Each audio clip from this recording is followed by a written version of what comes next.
Salut à toi peuple du rhum, bienvenue sur la chaîne du bar de l'ours. L'ours c'est moi et le bar, il est derrière. Aujourd'hui, dégustation d'une gamme. Un petit embouteilleur indépendant qui est né en fin d'année 2023. Leurs premières bouteilles sont sorties en commercialisation en décembre 2023. Les Tontons Trinqueurs. Je trouve ça très sympa. Ils m'ont contacté il y a quelques semaines. C'est 4 mecs qui sont dans l'aventure, dont Maxence qui lui est le seul à plein temps, qui m'a contacté et m'a dit tiens, on aimerait bien te faire goûter notre gamme. Et ça a été plutôt une belle découverte, notamment pour les produits, pour les personnes que c'est aussi. C'est très sympa de pouvoir rencontrer, même si on ne s'est pas vu en vrai, mais de pouvoir échanger avec des gens comme ça. Et les produits, ils ont réussi à faire quelque chose qui, pour moi, est plutôt sympathique. Alors, ils sont basés entre Nantes et Angers. C'est d'anciens cavistes ou alors des faiseurs de rhum à Angers. Et ils ont décidé de sortir des produits peut-être un peu plus terre à terre que ce qu'on peut avoir sur d'autres. Des produits un petit peu moins aussi compliqués peut-être à appréhender, un petit peu plus simples, finalement pour un petit peu plus de monde, tout en ayant des choses où il y a quand même une subtilité. On est sur du Trinidad et après des blends à base de Trinidad. Donc on est quand même sur des trucs qui ont un petit peu de caractère. Et on en a un qui n'est pas du tout sucré et les deux autres ont seulement 4 grammes. Donc on est sur des trucs où il y a quand même un petit ADN sympa et une volonté, même si c'est de pouvoir laisser cette porte ouverte au monde du rhum à beaucoup de monde, de quand même avoir des produits avec un petit peu de caractère. Et ça, c'est quelque chose qui me plaît plutôt pas mal. Donc ils font eux-mêmes leur blend, leur réduction, etc. Ça aussi, je trouve que c'est cool. Les bouteilles, elles ressemblent à ça. Les bouteilles sont plutôt jolies, c'est des grandes bouteilles avec les gros bouchons qu'on peut trouver, il y en a chez d'autres embouteilleurs indépendants, Swell d'ailleurs, je crois que ça ressemble plutôt pas mal, mais pas seulement, on a aussi des cognacs et des whiskies qui sont faits là-dedans en Europe. Vous avez absolument toutes les informations, que ce soit sur les 3 cuvées à l'arrière des bouteilles, avec là par exemple, donc on va aller faire dans le sens là. Le premier c'est le Manimba, c'est un blend donc Trinidad Guatemala, et en fait si je regarde à l'arrière, mélasse, distillation colonne, âge 4 ans pour le Trinidad, 5 ans pour le Guatemala, fût d'ex-Bourbon pour le Trinidad et ex-Calvado pour le Guatemala. On a un petit truc géographique qui permet de savoir où sont les pays, je trouve ça plutôt sympa. Après, le seul truc où je suis un petit peu moins fan, je lui ai dit à Maxence, mais je donne mon avis, je trouve que les étiquettes font un petit peu vieilles. Après, ça participe aussi au folklore du produit, au monde du rhum. Il y a quand même de la couleur, il y a des belles bouteilles, mais c'est vrai que moi, j'aurais fait quelque chose de plus moderne. Après, c'est mon avis à moi, ça n'engage que l'ours. On a ce premier blend, on a le deuxième, c'est... moi, je les ai mis dans le sens là parce que c'est dans le sens là que je vais les déguster. C'est l'Onisha. En fait, c'est donc que du Trinidad sur celui-ci. C'est 2 Trinidad différents. Et comme tout est marqué, je peux vous dire exactement. En gros, on est sur un blend d'un 4 ans et un 5 ans d'âge. On est sur mélasse, distillation colonne, fût d'ex-Bourbon. T'as le petit endroit où est la Trinidad et Tobago. Tu peux regarder Trinidad, la petite île, au niveau de la mer des Caraïbes. Et t'as une petite note de dégustation. Avec les étiquettes, je suis pas un énorme fan, je redis, des étiquettes, mais après, même le papier, on a tendance beaucoup maintenant à faire des papiers, parce que tout le monde nous pousse à le faire aussi, des papiers recyclés, des trucs un peu machin bidule. Je suis pas toujours forcément fan de ça. Mais bon, encore une fois, ce n'est qu'une question de goût. Et le troisième, on est sur un Trinidad Jamaïque. Celui-ci, il est un petit peu moins fort. Le Jamaïcain, ça a seulement un an d'âge, et le Trinidad, c'est un 4 ans. Et ce qui est plutôt la bonne surprise, c'est que les 3 bouteilles, vous les trouvez à 49,90 €. Donc vous êtes sous la barre des 50. Alors oui, si vous les commandez sur leur site, j'imagine que vous avez 4 € de frais de port, 5 € de frais de port. Donc voilà, on est à 55 €. Mais si vous les achetez sur place, on est en dessous des 50 €. Alors vous allez me dire, pourquoi est-ce que tu as des bouteilles vides? C'est parce que Maxence m'a envoyé les bouteilles pour que je puisse vous les montrer. Faire ça, que vous puissiez les voir quand même en vrai. Parce que même si je reçois la bouteille vide, c'est toujours plus sympa quand même de pouvoir vous les montrer, les avoir en main. Vous vous rendez vraiment compte à quoi ça ressemble. Je trouve ça toujours beaucoup plus cool. Et les petits samples étaient ici, ils sont présents et sont dans les verres. Alors celui-ci, pour moi, c'est le plus gourmand de la gamme. C'est sur Trinidad et Guatemala. Et en fait, c'est celui où tu vas pouvoir amener quelqu'un qui boit aujourd'hui, par exemple, des rhums très liquoreux. Du Bumbu, des Diplomatico, des Don Papa, même des rhums, des spicy, même des liqueurs de rhum ou des rhums arrangés. Je pense que c'est celui-ci qui sera le plus simple parce qu'en fait, tu as le côté Trinidad où c'est un peu marqué. T'as un petit peu cette concentration quand même aromatique, et en même temps t'as le Guatemala qui amène le côté chocolat noir, le côté chocolat au lait, et le côté un petit peu le côté sucré de la mélasse qu'ils ont l'habitude d'avoir sur ces ron. Déjà le nez, tu vois, il est super agréable. Après on est sur un produit, je crois que c'est le plus fort de la gamme, il est à... ah non, c'est pas le plus fort, il est à 42,1, donc en termes de degrés c'est très accessible. En termes de nez, moi je trouve ça très sympa, t'as le côté chocolaté qui vient et en même temps t'as le côté fruité un petit peu fraîcheur quand même d'un Trinidad. Et je trouve que l'alliance des deux, ça marche super bien, ça nous fait penser à un chocolat à la passion qu'on pourrait manger. Des fois on a des chocolats noirs, alors chocolat noir pas 90%, mais les premiers c'est 60 ou 70%, avec un petit cœur de passion au milieu. Ça me fait un petit peu penser à ça finalement. T'as des petites épices, ça picote un petit peu en bouche, les 42 degrés sont très très bien, c'est très doux, c'est un petit peu huileux, ça accroche un petit peu quand même. C'est très, finalement, un petit peu sur le côté dessert. C'est très réconfortant. Et en même temps, t'as quand même ce petit punch. T'as quand même ce petit Trinidad qui te permet d'avoir quand même un petit peu quelque chose, tu vois, en bouche. Et de pas non plus rester sur ta faim, même si t'as l'habitude de boire du rhum peut-être un petit peu plus costaud. La fraîcheur, elle est relativement sage, mais elle s'installe quand même un petit peu dans la bouche. Et elle vient sur la finale. La finale est pas très longue. Pour un produit à 50 €, on va pas non plus aller chercher... midi à 14h, mais le travail est fait. Il y a une petite framboise un petit peu acidulée, ce petit côté chocolaté. Moi, tu vois, je trouve ça très cool. Une bouteille pas trop chère, assez accessible, mais avec un petit peu de caractère quand même, un petit peu d'épices.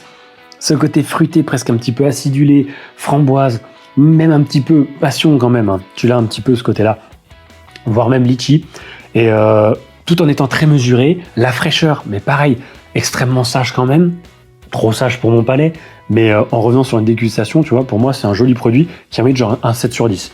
Un beau 7 sur 10, tu vois, pour un produit où le blend, pour le coup, est bien fait et intéressant et a un intérêt, je pense, pour le consommateur. Donc 7 sur 10 pour le petit Manimba, c'est clair sûr, et je pense que c'est le plus facile d'accès de la gamme, et celui qui plaira, je l'aurais dit, aux gens qui ont peut-être plus de mal à venir dans le monde du rhum, ou qui n'ont pas l'habitude de boire des trucs avec trop haut degré.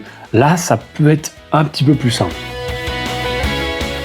Ensuite, on passe au Orisha. Onisha, pardon. Je ne sais pas si je le prononce exactement. D'ailleurs, je ne l'ai pas demandé qu'est-ce que ça voulait dire exactement. Il doit y avoir une signification derrière. C'est pour ça que tu as les petites, les animaux et les baies, les cocotiers, les trucs comme ça. Onisha, donc on est sur un Trinidad et Tobago. On est sur un blend d'un 4 ans et d'un 5 ans d'âge. Et là, on est sur un rhum qui est un petit peu plus fort puisqu'on est sur un rhum qui titre à plus de 47 degrés. Et quand tu viens sur le nez, tu sens tout de suite que tu as un petit peu plus de force que sur celui-ci. Tu as un tout petit peu plus cette concentration qui est un petit peu plus prononcée, et tu as l'alcool qui doit tenir un petit peu les arômes aussi. Tu as de la canne fraîche, tu as de la mangue, tu as des fruits, c'est super cool. Il y a cette petite fraîcheur, ce petit côté légèrement presque un petit peu pâte d'amande d'ailleurs que j'avais pas quand j'avais goûté l'autre jour, je l'avais pas du tout. Et en bouche, tu as du caractère. Tu as un petit peu de mâche, ça reste dans la bouche. Il y a un petit côté huileux qui vient te prendre le palais, qui descend doucement. Ça râpe un peu. Tu as ces fruits, les fruits tropicaux qui sont là. C'est très fruité. Cette fraîcheur, qui n'est pas omniprésente par contre par rapport à des Trinidad qu'on pourrait avoir. Une grosse fraîcheur, là on a une fraîcheur bien, classique. Ça te prend la bouche. Il y a ce petit côté presque un peu fruit confit. Légèrement pâtisserie. Les 47 degrés, pour moi, ils sont tip top, ils sont super, ils permettent que ça s'exprime dans la bouche, qu'il y ait un bel ADN, qu'on ait une décomposition. J'ai le côté presque un petit peu vanillé, un petit peu brioché d'un dessert, un dessert aéré. Ça manque peut-être un petit poil de repos ou un petit poil d'âge, peut-être un an en plus, tu vois, en fût, aurait peut-être pas fait de mal, mais en même temps, c'est ça qui est aussi agréable, c'est que t'as une petite fougue quand même, t'as un truc dans la bouche où ça galope, quoi. C'est assez gourmand et ça éclate un petit peu en bouche. Il reste un petit peu plus longtemps en bouche et en finale que le premier, que le Trinidad Guatemala.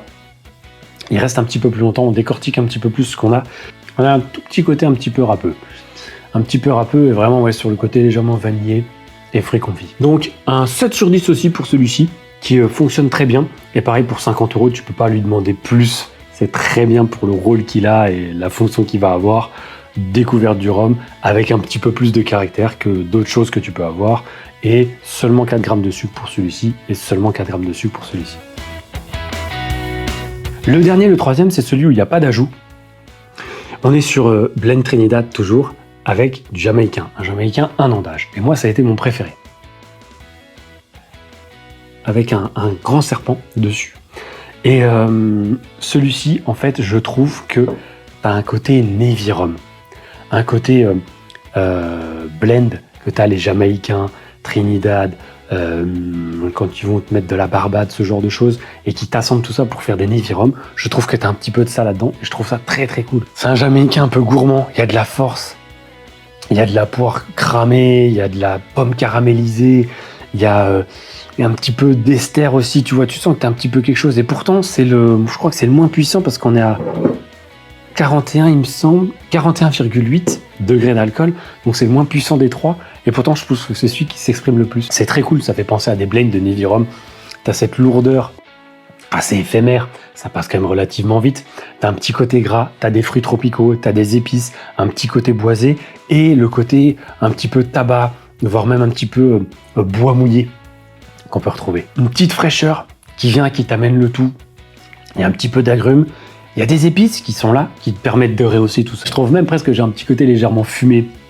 peut-être un petit peu viande, voire même un peu fumé légèrement comme on pourrait avoir sur des goudrons, des trucs comme ça. C'est légèrement trop réduit, tu vois, pour moi, mais je trouve que c'est très cool pour 50 €, par exemple par rapport à des Navy Rum qu'on a, qui coûtent 100, 110, 120, 150 €. Tu te dis, bah putain, finalement celui-ci, il fait très très bien le taf quand même. Ouais, franchement, c'est Macam à 100%. T'as une petite longueur, t'as une petite finale qui reste un petit peu. T'as le côté un peu ananas rôti. T'as ces petites épices. C'est très très cool. Pour moi, franchement, c'est le meilleur des trois. Et j'aurais vraiment envie de mettre une meilleure note. Donc j'ai envie de lui mettre un 8 sur 10. Parce que pour 50 balles, t'as presque l'impression d'avoir un petit Navy Rum dans le verre. Alors oui, tu sens que c'est léger, tu sens que ça manque de degrés, tu sens que ça manque de lourdeur, un petit peu d'âge. Mais franchement, c'est très très cool. Je trouve ça très sympa de nous proposer ce genre de produit à 50 € qui puisse vraiment pouvoir te permettre d'accéder à des trucs qui te font des références que tu as aujourd'hui beaucoup trop chères. Franchement, j'adore, je trouve ça très cool, je trouve l'idée du blend très cool aussi. Et on n'a pas de sucre ajouté, donc pour le coup, tu es sur un truc vraiment pur. Alors tu vois, les trois rhums de toute façon sont assez clairs, on est sur des rhums très jeunes, hein, de toute façon, il n'y a pas d'ajout, il n'y a pas de trafic, tu vois. Et bah ça, c'est le rhum, voilà. Et celui-ci, bah il est bon. Donc voilà, 8 sur 10, 7 sur 10, 7 sur 10. Pour les trois différents blends qu'ils nous ont sortis pour le moment. A priori, ils sont en train de travailler sur d'autres choses et peut-être même du whisky français. Donc, affaire à suivre. Je pense qu'on va peut-être essayer de faire un blabla rhum avec Maxence. On verra comment on arrive à s'organiser. Et puis, s'il y a d'autres trucs qui arrivent à goûter, on en goûtera d'autres. Merci à Maxence et merci à ses associés de nous avoir envoyé les samples. C'est très cool de pouvoir goûter des trucs comme ça. Et pour le coup... allez-y, les yeux fermés. Allez, on se quitte là-dessus. Merci à toi, Peuple du Rhum, d'avoir visionné la vidéo. N'hésite pas, comme d'habitude, à commenter, partager, liker, à venir sur les réseaux sociaux. Abonnez-vous avec la petite cloche pour pouvoir suivre toutes les notifications. Moi, je vous dis à très vite pour d'autres vidéos, d'autres formats qui vont arriver. Il y a du travail, mais ça va arriver. Et comme d'habitude, n'oubliez pas plus haut que le rhum.